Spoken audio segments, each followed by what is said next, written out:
Hello, sports fans. We are back for episode 2. Count them. 1, 2. Did I do it? Did I just flip our fans off? Something like that. Kind of representative of tonight, but we're back for episode 2 a day later than we normally would record, but we wanted to wait for game 6 of Dallas versus Calgary to see what happened. And we kind of had, we had a pretty good script written for this episode of if there was heartbreak and if there was joy. We didn't plan for this much joy though. We had a whole multi-page outline ready for this, and just that's basically what that went like after that game. That was something else. I literally during the second period was scrambling to keep up on Twitter of live tweeting the goals, and I heard this crash from the master bedroom and was just like, it's fine. The cat probably knocked something over. It's fine. And then this is what I was talking about in pre-recording. My partner calls me. He goes, "Can you come help me?" And I'm like, and this was when it was 4-3. And I go skittering in. I'm like, because I hear I heard the crash and then him, and I'm like, oh no. And I go skittering in, and he is holding up one of the sliding glass doors in our shower. Oh no. He had been so excited about the 4th goal. He literally pulled the game up on his phone while he went to go shower off all of the muck and crap from ripping out and redoing our gutters this evening. He'd been so excited that he pulled the game up on his phone and was so over the moon, just glued to that 4th goal, that he somehow slipped and literally almost concussed himself. He has a goose egg on the top of his head. Oh no. Oh no. So the crash was this massive sliding glass door coming out of the railing, and wham, Wile E. Coyote slam onto him. And so I'm just he's like, okay, hold this door. I've got this one. I'm going to put the beam back on top. Oh, Jesus. And I'm just standing there thinking, what is going to happen? And I did the concussion test. He was like, I'm fine. I'm like, no. Yeah. Follow the finger. How many am I holding up? And went back to the living room to keep covering the game. And I look at the score and do a double take, and I just went 5-3. Yeah, you come back and the 5th goal. Yeah, it's come back into something completely different.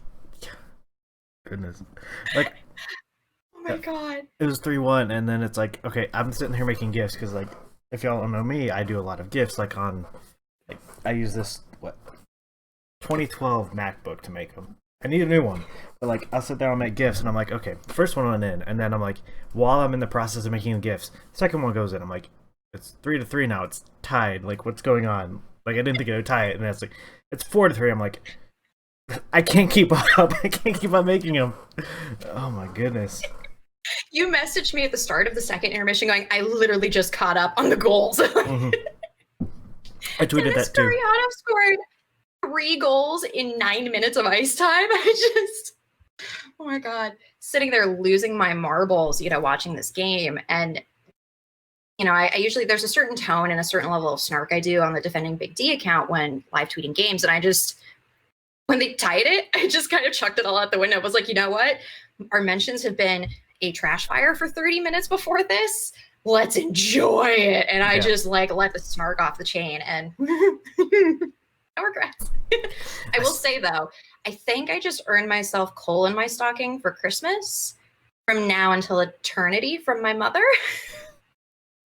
Yeah, explain how that conversation went. You were telling me a little bit about it. I want to hear how this went.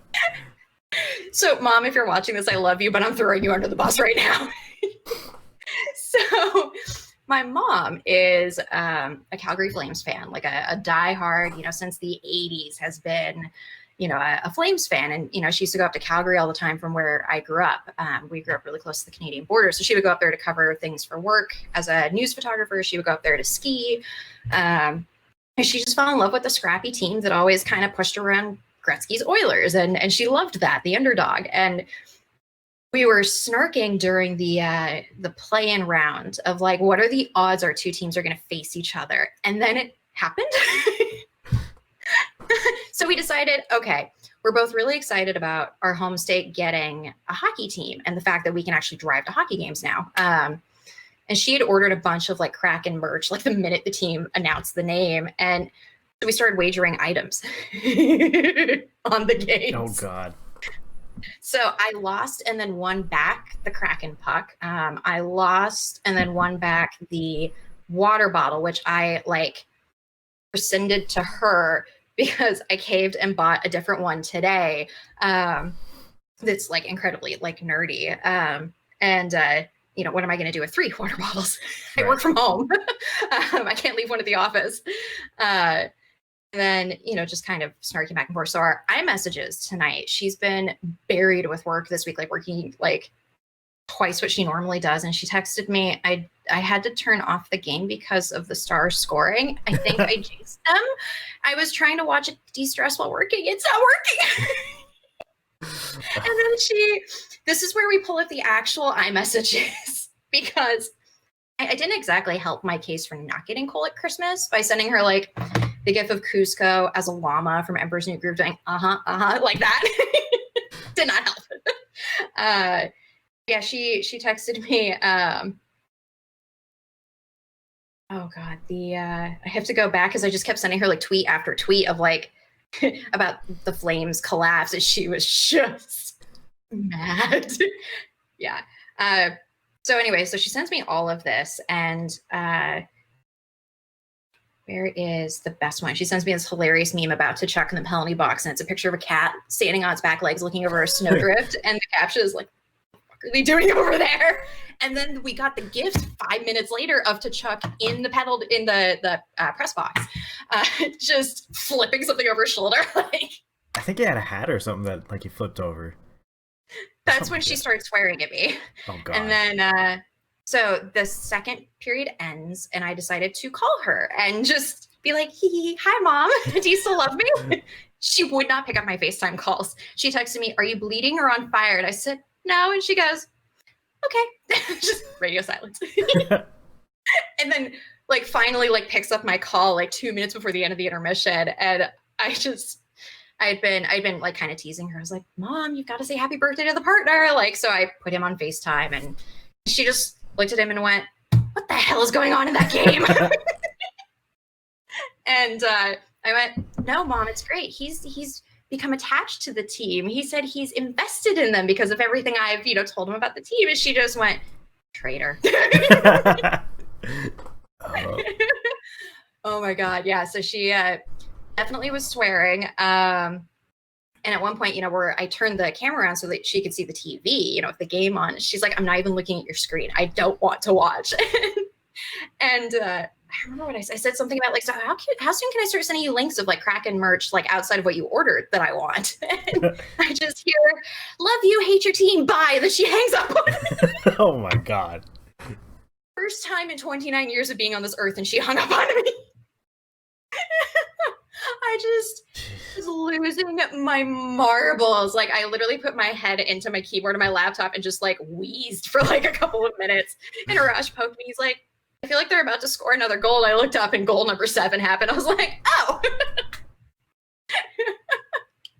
Yeah, that was so only on my birthday on his birthday when my partner nearly concussed himself in like the most hilarious non-hockey way possible, and then admit to me, a lifelong Leafs fan, that he's becoming fond of the Stars, and then also deal with basically his mother-in-law just giving him so much grief.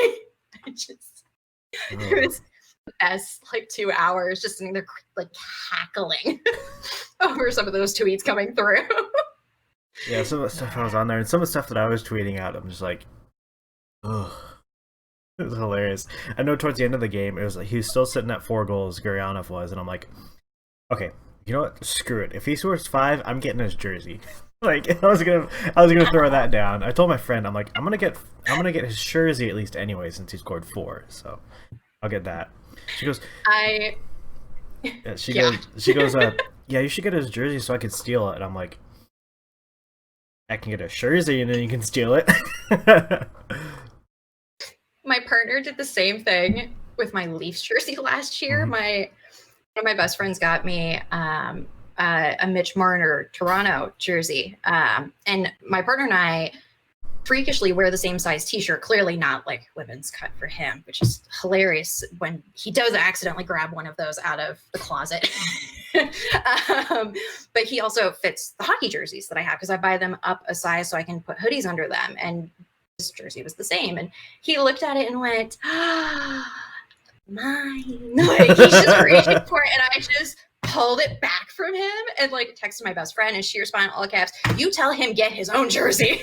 Just, I was laughing, and then I realized like, tonight he might actually try to steal one of my Dallas jerseys, but jokes on him, they're all women's cut, they're all small. Oh God. Oh. Yeah, those are the pictures we need in quarantine. My partner struggling with like, male like shoulders, getting into one of those jerseys that are designed for women who do not have shoulders. Yeah. Unlike me. And just getting it stuck and being able to send it to our billet kids and be like, yeah, your billet dad doesn't have any cool left. Oh. Can we talk about the game one more second for a minute? Because I think I saw this. I think it said it was the first time that a team has been down by 3 and then won by 4 in the same game. I'm like, it is wild to me that that's never been done before. There's something else that happened for the first time this year. Oh, that history of the post, like history of like playoffs, like that's never. And like think about the league is over 100 years old. Like this is. Holy crap. Yeah, there was something else that happened that was historic today, but I'll leave that for a baseball segment because I'm finding good enjoyment out of that. I'll so get to for that later. Our listeners and or watchers, hello if you're watching us. As I give my best like coy look at the camera. I'm so bad at this. Dylan and I all week have been basically like vague tweeting in iMessage at each other about baseball. And decided for the podcast, it would be really hilarious if we like completely ignore anything to do with our respective, like opposite teams, Dylan with the Astros and me with the Cubs. And so ignore, the other. So he's been vague tweeting me all week, basically, of like, the Astros are doing the thing. And I'm like, what thing? Yeah. So I'm just sitting here going, I am very ready to have like a shocked face and have it actually be genuine. Yeah. So what was it? I'm trying to remember how long ago it was. It was at least over a week ago. Because I think, last week, didn't I say that they weren't doing too hot? Like, it was a dumpster fire. Okay, well, in that time... I'm glad we actually didn't get to them in last week's pod because, ouch. Yeah, that definitely I was sitting here like, no, I think we should have talked about it more. Yeah, that changed in, the 8 days that we've done this? Because they've rattled off 8 wins in a row. So they went from 7-10 and now they're 15-10. Like, I don't know how I haven't been able to watch a whole ton of the games. No alcohol in this water bottle, and it is a crime right now. Yeah. So mad at you. Yeah. 15-10? Yeah, now they're 15-10. Like, do you know how many double headers my Cubs have dropped to the Cardinals? The Cardinals this week. Yeah, because we had I forgot who we played last week. The Giants. I think we won all the games against the Giants, and then we'd had a home series against the Rockies, and won all 4 of those games. 2 in Houston, 2 in Colorado. So, I mean, like I said, I wasn't able to watch a whole ton of them, but like, I just kept getting updates. It's like, but yeah, I kept getting updates, and yesterday it was like they've been blowing them out too. So it's like the offense has been producing even without like Brantley's been out. Yordan Alvarez, he was back for like a couple of games, and now he's out with knee soreness, probably for the year, which that sucks. Also, can very much relate to that. Yeah. I forgot. I don't know if they said you should have seen me at physical therapy yesterday when they were doing the scar tissue work, and I was just sitting there like, ow, like increasing octaves, like ow, ow, ow. Yeah. But it's like, yes, I'd like my knee to not look like a Frankenstein monster experiment, but also like, is this worth it? But yeah, so, like I was not expecting that to happen. Like rattling off those 8 wins, because I'm like, I think I texted you 2 days ago. I'm like, okay, I just need them to do it for 2 more days, and then I'll be good. And they did. So yeah, 8 straight wins in a row. Yep. Didn't you mention something also about there were a couple of like 10th and 11th inning games with them in that same time period, or was that when they were losing the week before. It was so they've had a couple this. Did they have any in the maybe at the beginning of the winning streak they had like a couple, but like especially when they were losing, they would just the bullpen would blow it late, and then they would just. I don't. Me personally, I don't. That's relatable. Me personally, I don't like that extra runner rule in extra innings, so I don't like that. I mean, I get it. That hopefully it's only this year, but that's kind of what screwed them over because the other team would get it in, and the Astros just couldn't respond for whatever reason. Yeah, the pitching would collapse late, but I guess the bullpen is not at dumpster fire right now. So even though we just lost Josh James, they're pulling a Nationals from last year. Yeah, like last year when the Nationals were 19-31, the bullpen was an honest to God dumpster fire, and everyone's like, hire the pitching coach, eject him into the sun, eject the whole pitching, like rotation into the sun, and then suddenly they just went from like this to like literally straight up like this, just on the rise, right? Yeah. And the pitching I don't know what happened with the pitching because they didn't really make any changes in the bullpen, but the difference in it was like they went from like Little League caliber to literal World Series caliber overnight. Strasburg and Scherzer found their groove again. Watching Mad Max get really, really mad and stare down the plate is one of my favorite things, with the heterochromia, the two different colored eyes. And it's always really fun to watch him pitch because he's just so into it. You've heard the story about the pitching eye quote, right? Don't know that I have. Okay, very quick story time before we continue with baseball. So Max Scherzer, pitcher for the Nationals, is an amazing pitcher, and he has a blue eye and a brown eye. And at one point, he was really close to hitting a record. I think it was when he was chasing 300 strikeouts. So not this season, but the last season. And they do the huddle at the mound, trying to convince him to come out of the game because I think it was the 6th or the 7th. He's like, no, I'm good. I want to stay in a little bit longer. I want to get this. I have to get this. And are like, no, you're done. And he goes, look me in my pitching eye and tell me I'm done. And they all just pause and go, yeah, you're good. And in the post-game presser, someone asked I think it was either the pitching coach or like the manager of the team and said, so wait, which one is the pitching eye? And I think it's the brown one, but he literally like looked at the camera and just went, well, it's the brown one, clearly. Like everyone would know that. I'm like, baseball. Just the best thing ever. So every time I see like the Mad Max stare, as they call it, like on Twitter, I just giggle and go like, look at me in my pitching eye. The most random sports thing you could ever think of that like we give hockey players grief for their superstitions and their weird, like things and sayings and like practices. And then there's that. Yeah. Pitchers are so weird because I can relate the same way to Zach Greinke because he is like, he just feels like he's in the league of his own too, along with Max because was it last week? One of his starts recently, I think they were up by a bit. And then so he literally like steps off the mound just a little bit, like just a little in front of him, starts saying something to to Maldonado, and like telling his pitches to the batter who's in the batter's box, like this is for this. This is for this, and the dude hits a pop up to score an out. I'm like, Zach, you are legendary. Like Greinke is like one of my favorites. It is he's telling the hitter his pitches. And they still can't hit it. He's telling him what's coming. He's spoiling his own pitch. Yeah. And that is so gnarly. Oh my god. Yeah. And then there was one, I think it was in Oakland. I want to say he was like sitting with all the cardboard cutouts on behind the first base dugout. I have seen that picture on social media. That one was funny. Nice to know that's him. Yeah. That was pretty funny. I enjoyed that. Pitchers are like the goaltenders in hockey, right? Of just a little bit different from all the other positions. Yeah.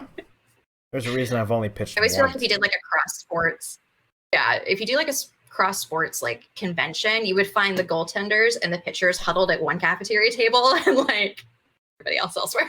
Yeah. As they're like trading like superstitions and like stories and getting weirder by the moment. Yeah. Oh They're my god, I get sweet. 8 wins in a row. My brain Yeah. keeps coming back to that, going, no. Yeah.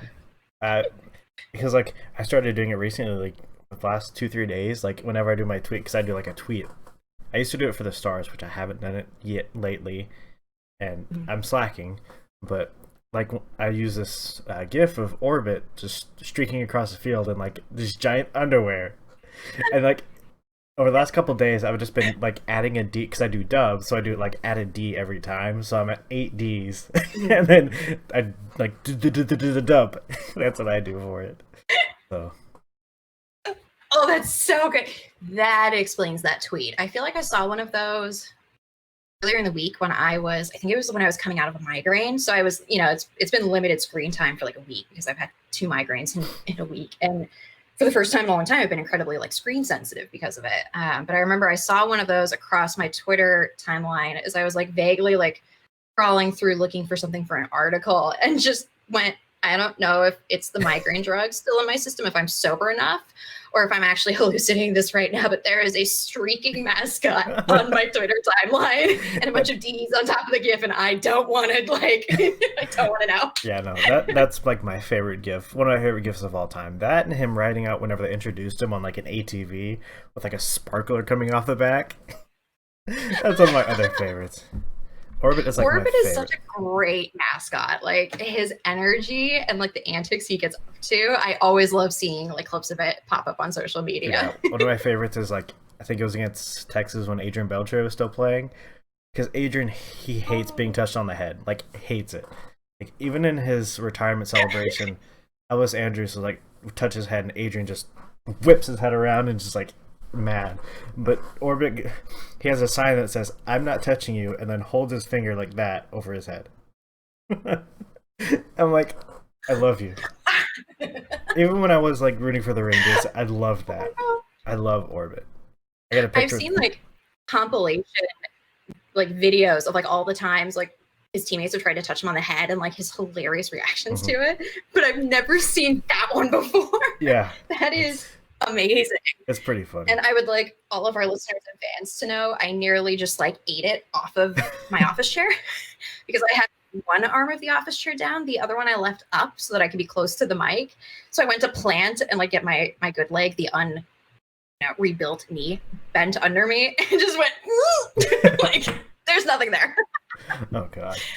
Episode number 2 of the podcast, not technical difficulties, gravity difficulties. Also known as the Calgary Flames. Yeah, I was trying to argue with someone earlier. Oh, he's like, yeah, the Stars, like, they've just had a bunch of luck, and I'm just like, well, no. First of all, you don't let Joe Pavelski get behind you for him to score that goal. You don't let Roddick Fox get right in the goal crease, and it wasn't luck. But that's a whole nother conversation. That what happened after that, we're not going to get into. But oh yeah, no. The thing that really surprised me about this game, through the like roar of a hurricane in my head shouting, "They're doing the thing!" The thing that stuck out to me was I've been doing Stark reminders. I did a Stark reminder after every game in the series except one. Migraines.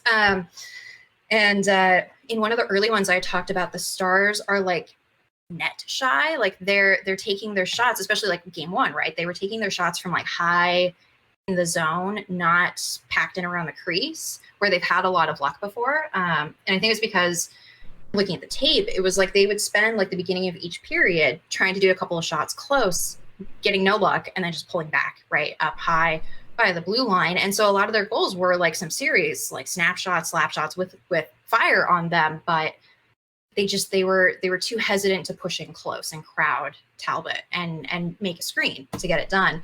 And watching tonight's game, quite a few of those goals were just looming over Talbot and Rittich and just getting it done. And I'm sitting there like, I was screaming at the TV at one point, yes, who read my article? Yes. Rick? Did you read my article this week, Rick? I know. It's just like there are moments where I'm like, I thought I had gotten past that like fourth wall with hockey when the kids moved in last season, my first year as a billet mom for a WHL team, and started hearing the stories of like the 6 degrees of hockey between minor league and NHL, of who knows who and who's like trains with who in the off season, and who went to who and whose summer camp, played with the Hall of Famers kids growing up, just all these crazy connections, and realizing how closely knit minor leagues are to the AHL and the NHL. So I thought I kind of got used to that like moment of, oh, like I am several degrees closer now. Yeah. And the game tonight, I was sitting here going, I have a sneaking suspicion someone on the Stars read my article and went, hey guys, maybe we should like make Talbot claustrophobic. Yeah. And sitting there going, hey, as I hyperventilate. The tweet of to Chuck throwing his hat and like that look of I'm so done with this on his face, I literally could not breathe. I was laughing so hard. my partner, like, that was when my partner like came out after the near concussion shower and just looks at me as I'm sitting there red faced, clutching my phone to my chest, wheezing, and he's like, how many goals? And I was like, well, 6 now. But look at this. Matthew Tkachuk's really pissed off. It's just, he was like, I have seen you literally cry so hard this week you could not speak thanks to politics. And now I've seen you laugh so hard you cannot speak. And he just looked at me, he's like, how are you still going? I contain multitudes, which supposedly the Stars do now because they remember how to win, and not just win, but do it with such a finality that Calgary just couldn't remember how to complete a pass. Yeah. Yeah, the last 5 minutes, like, there was nothing, like, of note that was interesting happening. Like, there was at one point, I think it was, they had to, like, call a trip. I can't remember. I think it was on the Stars. Like, they had to call a trip. Nobody wanted to touch the puck. And I'm just like, okay, just, you got to do it. So, touch it. Right. Like, that's how much they wanted.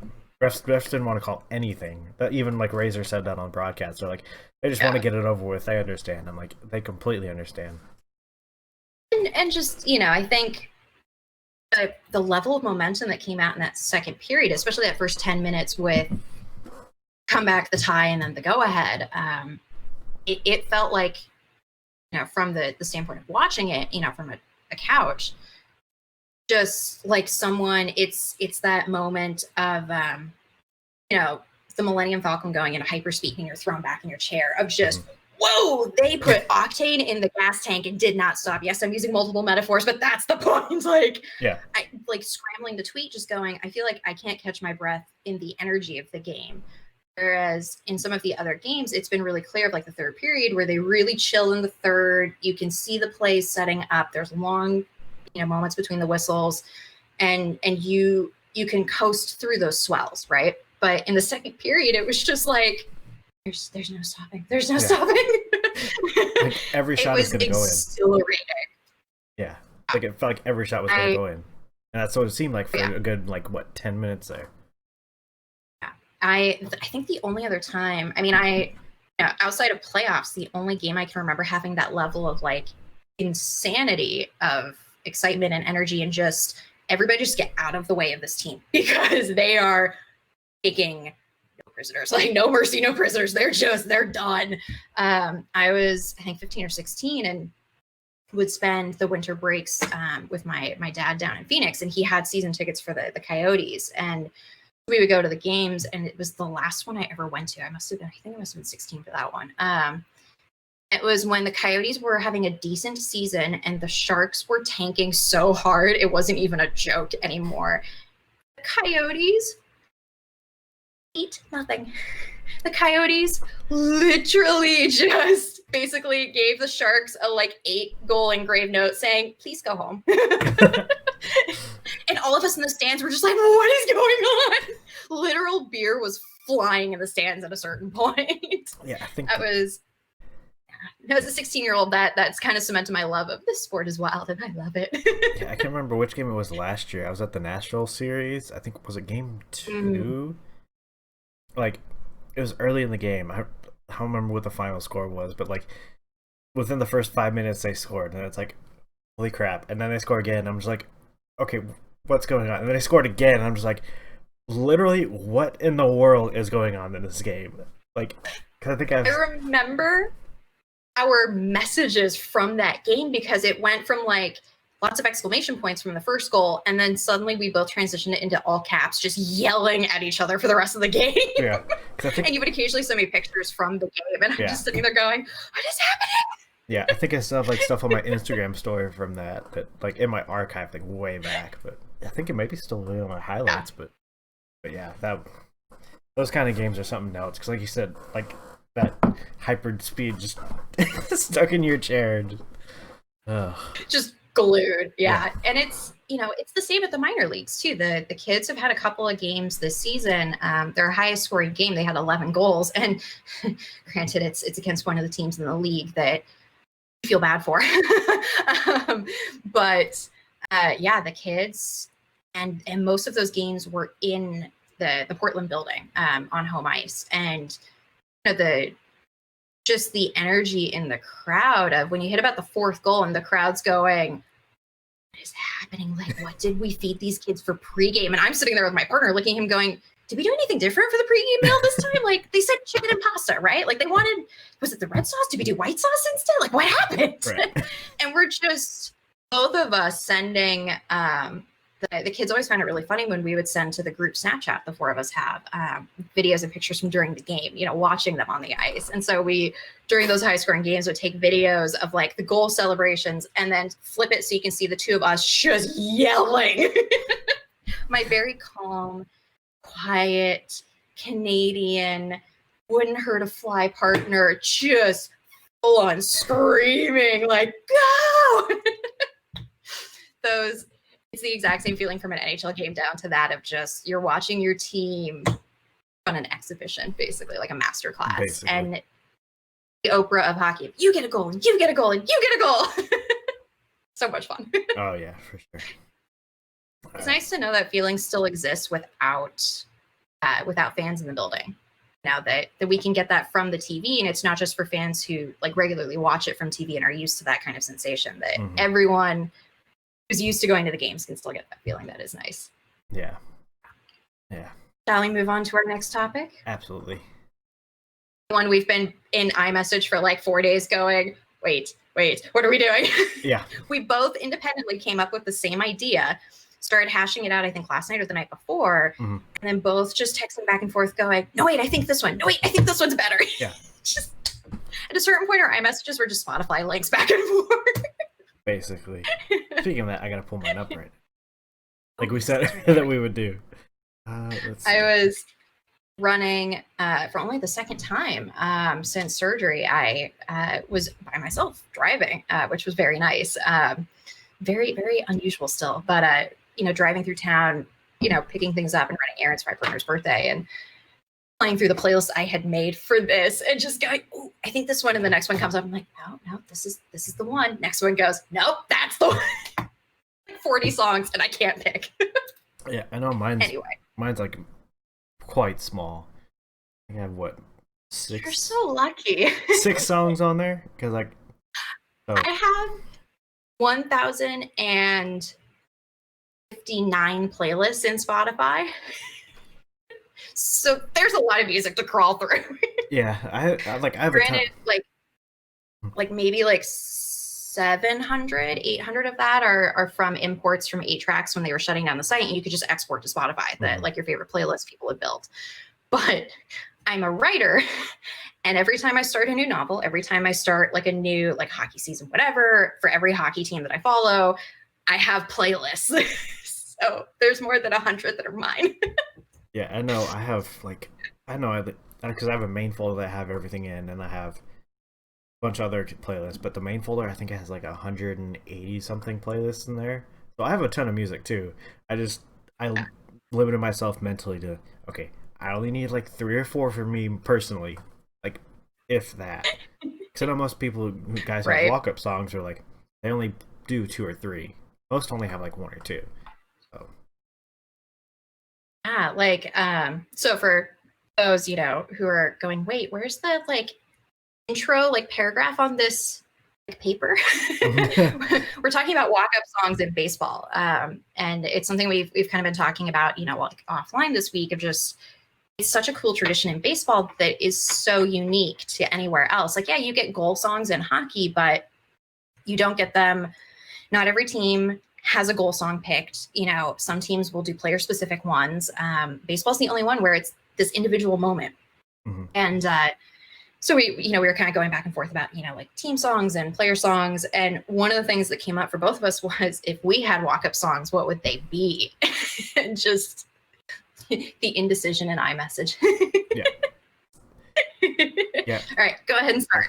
So on a little tangent before I get to that, though, I know the team that I work with, who I do some freelance work with, FC Dallas, last year they started doing, like, whenever a player would score a goal, they would do like individual team or like individual goal songs. Like, say if Zdeněk Ondrašik scored, they would have a certain song, and then say if Reggie Cannon scored, they would play a certain song for him. So the players pick their songs, but you can see how that's transitioning up from baseball, like other sports now too. But anyway, I just had to throw that in there because that's great for soccer too, because goals require so much more work in soccer. Like, I think we're kind of spoiled in baseball and hockey of a dime a dozen, right? That's part of the game. But soccer games can be 1-0 or 0-0, right? Like, because soccer games can end in a tie. And so the amount of work you have to do to get that ball in twine, to be able to have individual goal songs for that player to kind of like enjoy that moment and go, yeah, I did that. Like, that is so great. So, all right. Anyways, so my first one was, I don't know if a whole lot of people listen to them, but Sleeping with Sirens, how was it called? It's off their new album. It's called Medicine Devil in My Head. Like, that one I picked when I first started listening to that album. It was like, the message behind that song is like, so, like, it means a lot to me, because it's like, there's something like messed up in my head, but like, I don't want anyone else to experience like what's going on in there. So that's one that stuck with me. And I love the music in there too, because off their new album, it's just, their one previous to this was a lot more like pop rock, which I didn't really care for, but this one is like very heavy metal rock. But yeah, that's one of them. Like, that's just something that's back to their original sound then, basically. Yeah, so they were more like, I would call it, I don't want to call it pop punk, because it's not. It's like borderline on like punk and a little bit of screamo, but now it's more like hard, heavy rock with that's basically what I call it, with a little bit of punk. It was like light. It always reminded me of like light grunge, basically, like their early work. That was definitely their early stuff is so good. Now you've got me wanting to just like pull up their discography and go back through it. I've been on a like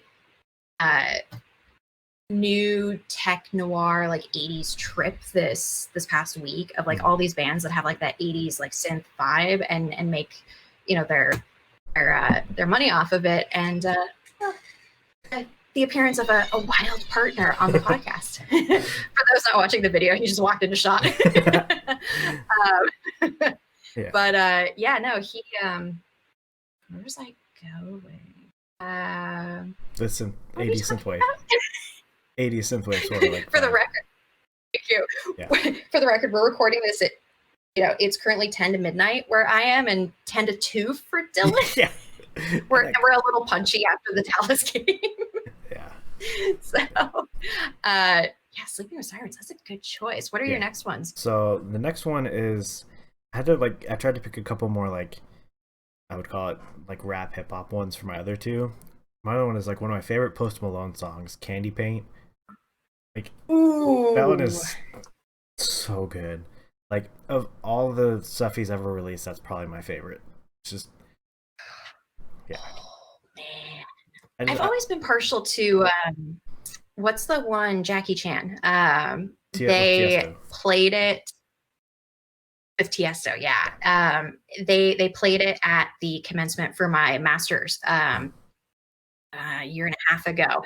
Just remember, like, I did the 2 different ceremonies for it, and I'm sitting there and like the hood's killing me, right, because it's like right up against my neck, and there's all these people crammed in the stadium, and at the end, after we're all off the stage, and I'm in these like 6-inch stilettos that I've just done after 2 days. I went out of them, and all of a sudden these like Sun Devils themed balloons come down. We're talking like 1,000 balloons come down, and that starts playing, and I just went, this might be my song now. So I think I just realized what song I missed off of this entire playlist.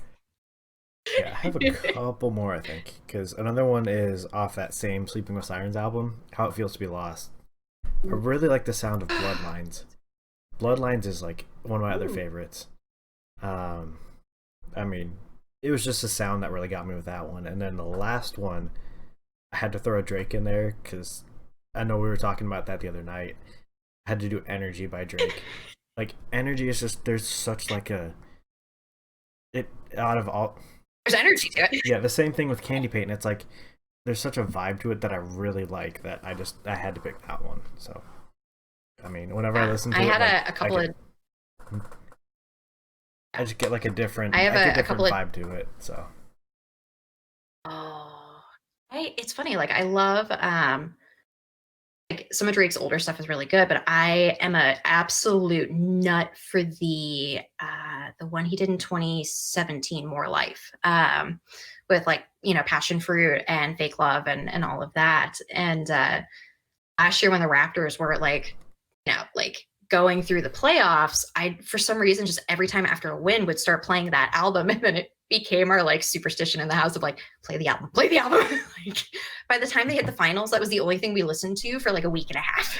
We were just like demented of like, please God, win this thing. yeah, Like Fake Love and then Mediba Rhythm. Those are two that are in my walk up jams playlist. Mediba Rhythm is just such a fun song. It has just such a really light. It's got that that island vibe to it, which is the whole point. And then Fake Love is the most. Okay, you're gonna laugh. So for those who haven't seen my Twitter bio, I hold 2 degrees in English literature, and before I moved into, as I hit my microphone, before I moved into medieval poetry as my specialty, I had done a lot of Shakespeare work. And so I live a couple hours from the Shakespeare Festival in Oregon and go down before COVID, would go down every season and see some of the plays. And they did the Henry the Fourth, 1 and 2, and then Henry the Fifth and Henry the Sixth. And I went down, and I've always liked the Henry the Fourth plays. Henry the Fifth was my jam. I went to see it, and they did a modern production of it, which was really interesting. And for those who don't know the plot, it's young Henry V, who is like the gold standard of kings in England. Like you mentioned Henry V, it's the Agincourt battle against the French. Like he's a god. So this one is about his father, and then him as the playboy prince in the pub with Falstaff, drinking and carousing and like being a disgrace to the crown, right? Everyone thinks he's going to be a lost cause. And when his father dies and he ascends, he's this incredible king. And it was his chance to sow the wild oats, right? So for the first scene where he comes in and it's the first pub scene, it was, first of all, some sort of a strip club. There was an inflatable pool filled with foam and jello. There were dancers, and future King Henry V walks out in like a flower suit jacket, no shirt, like ripped jeans, to Drake's Fake Love playing, and I fell in love. I just went, if this were like, if Henry V were in the 21st century, this is it. Yeah. I just, ever since my nerdy little English lit heart just hears Fake Love, and just immediately I'm back in that moment in the audience of my jaw hitting the floor and going, Shakespeare approves. I can tell. It's like the dude abides from the beyond. Like, so that's my embarrassing story about Drake, and trying to explain that to my partner the other day of like why Fake Love is like one of the songs I play a lot, and he just rolls his eyes and goes, "Of course it is. Of course that's why." He's put up with my rants for years about medieval poetry that's in a language that I had to take courses on to become fluent in. Bless him. Yeah, when I was writing my thesis for my master's, I was doing Old and Middle English poetry, and I did a poem that's in Middle English, so it's like right before Chaucer, which